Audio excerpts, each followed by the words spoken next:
गाने सुनकर आपको ये बॉलीवुड की सुपरस्टार अदाकारा तो याद आ गई होंगी। आज की वीडियो देखने के बाद आप पर फिल्मों की दुनिया का ये रूप भी देखने को मिल जाएगा कि पैसों की खातिर इंसान कहां तक गिर जाता है और कैसे उसको गिराया जाता है। अगरचे फिल्म की दुनिया में कोई अनहोनी बात नहीं होती, लेकिन अपने किरदार और इस्मत की कस्में खाने वाली ये एक्ट्रेस हकीकत में भी ऐसी ही लगती थी। इसलिए ये नाकाबिले यकीन बात लगती है, लेकिन है बहुत शर्मनाक और तल्ख। बॉलीवुड की बंगाली हसीना और अपने दौर में प्रदीप कुमार, दिलीप कुमार, राजेंद्र कुमार, देव आनंद, राज कपूर और सुनील दत्त के साथ एक्ट्रेस के तौर पे काम करने वाली माला सिन्हा को खुद उनकी अदालत ने बड़े बाजार में रुस्वा कर दिया था। उनकी कमाई हुई दौलत उनको वापस करने के लिए ऐसा बयान दिलवाया गया कि वो बयान देकर ही रोती रह गई, लेकिन दौलत वापस ले आई और अदालत के अंदर कहा, हाँ मैं फिल्मों की सुपरस्टार होने के साथ साथ जिस्म बेचने वाली एक फाहिशा औरत भी हूँ। ये कहानी इंतहाई तल्ख है और बॉलीवुड की सबसे शर्मनाक कहानी। चाइल्ड स्टार की हैसियत से बंगाली फिल्मों से अपने फनी सफर का आगाज करने वाली माला सिन्हा ने फिल्म इंडस्ट्री में कदम क्या रखा, कामयाबी उनके कदम चूमने लगी और वो तेजी से तरक्की की मनाजिल तय करती रहीं। और वो दौर भी आया जब वो बॉलीवुड फिल्म इंडस्ट्री की सबसे बड़ी ज़रूरत बन गई। फिल्म प्रोड्यूसर्स की ख्वाहिश होती थी कि वो उनकी फिल्म का किरदार बने। इस कामयाबी में माला सिन्हा की अपनी कामयाबी और जद्दोजहद शामिल थी। उन्होंने जो भी किरदार अदा किया वो इसी में खो गई। 11 नवंबर 1936 को नेपाल में पैदा होने वाली माला सिन्हा ने 6 साल की उम्र में अपने फिल्मी सफर का आगाज कर दिया था। 1947 से 1957 तक वो थिएटर से वाबस्ता रहीं। उनकी पहली फिल्म रोशन आरा थी जो 1952 में बनाई गई। बॉलीवुड फिल्म इंडस्ट्री में 50, 60 और 70 की दहाइयों में माला सिन्हा का तूती बोलता था। उन्होंने अपने करियर के दौरान कई फिल्मों में काम किया, जबकि उन पर फिल्माए गए ये गाने आज भी बहुत मकबूल हैं।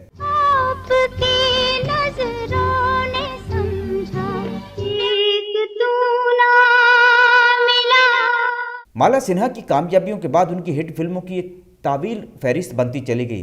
परवरिश, उजाला, दुनिया न माने, लव मैरिज, गहरा दाग, राजकुमार, फूल बने अंगारे, बहू रानी, मर्यादा, कर्मयोगी, अपने हुए पराए, देवर भाभी, पतंग, गीत और ललकार भी उनकी यादगार फिल्मों में शामिल हैं। माला सिन्हा की आखिरी फिल्म ज़िया का दिन 1966 में नुमाइश के लिए पेश की गई थी। उन्होंने 100 से ज़्यादा फिल्मों में काम किया था। अब आते हैं इस वीडियो की कहानी की तरफ। 1978 की बात है। माला सिन्हा के घर पर इनकम टैक्स वालों ने छापा मारा। उनके घर की दीवार तोड़कर 12 लाख रुपए की नकद रकम बरामद कर ली। उस दौर के 12 लाख रुपए की अहमियत का अंदाज़ा इस बात से लगाया जा सकता है कि यह छापा हर अखबार की शह सुर्खी बन गया और पूरे भारत की नज़रें इस स्कैंडल पर लग गईं। जब यह केस अदालत में पेश हुआ तो माला सिन्हा के वालिद अल्बर्ट सिन्हा ने पूरी कोशिश की कि वो ये रकम वापस हासिल कर लें। शुरू में माला सिन्हा इस बात पर अपने वालिद को रोकती रहीं कि वो ये पैसा वापस लेना भूल जाए ताकि उनकी इज्जत बच जाए, मगर उनके वालिद ने कहा, लक्ष्मी भी तो इज्जत का ही नाम है और हम ये वापस घर लेकर जाएंगे। माला के वालिद ने फिर पैसे के लिए अदालत के रूबरू बयान दिया कि यह 12 लाख रुपए उनकी बेटी ने फिल्मों में काम करके कमाए हैं, लेकिन अदालत में उनका यह मौक़िफ़ तस्लीम नहीं किया गया और कहा गया किसी भी अदाकार ने आज तक फिल्मों के जरिए इतनी बड़ी रकम नहीं कमाई।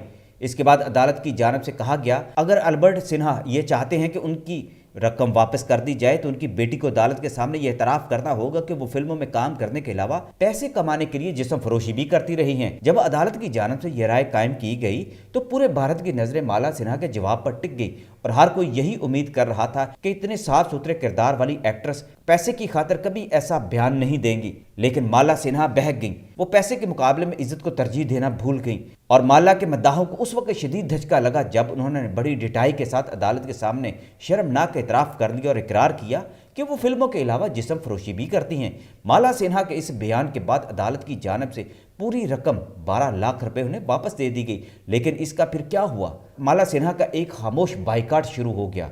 माला सिन्हा पर इस दौर में इल्ज़ाम यह भी लगाया गया कि दरअसल वो किंग ऑफ नेपाल की कीप थी और ये सारा पैसा उनका नेपाल से आता था। माला सिन्हा ने इस शर्मनाक वाक़े के बाद बॉलीवुड का भी बाइकाट किया और कई बार अवार्ड्स लेने से भी इनकार कर दिया और कहा उन्हें रुस्वा किया गया है। पैसा तो सभी कमाती हैं और उन्हें जानबूझकर इंतकाम लेने के लिए रुस्वा किया गया है। माला सिन्हा पहली बॉलीवुड स्टार थी जिन्हें 60 की दहाई में हॉलीवुड ने फिल्मों की ऑफर्स की थी। माला सिन्हा को ये दुख ले बैठा। वो आज भी ये कहती हैं कि उनके वालिद ने उन्हें हॉलीवुड में काम करने न दिया क्योंकि ये हिंदी कल्चर के खिलाफ था। अपने हिंदी कल्चर की हिफाजत की खातिर उन्हें यह सिला दिया गया कि अदालत में उनसे जबरी इतराफ़ कराया गया कि वो जिस्म फरोश हैं और ये दुख वो अभी तक नहीं भूल पाई।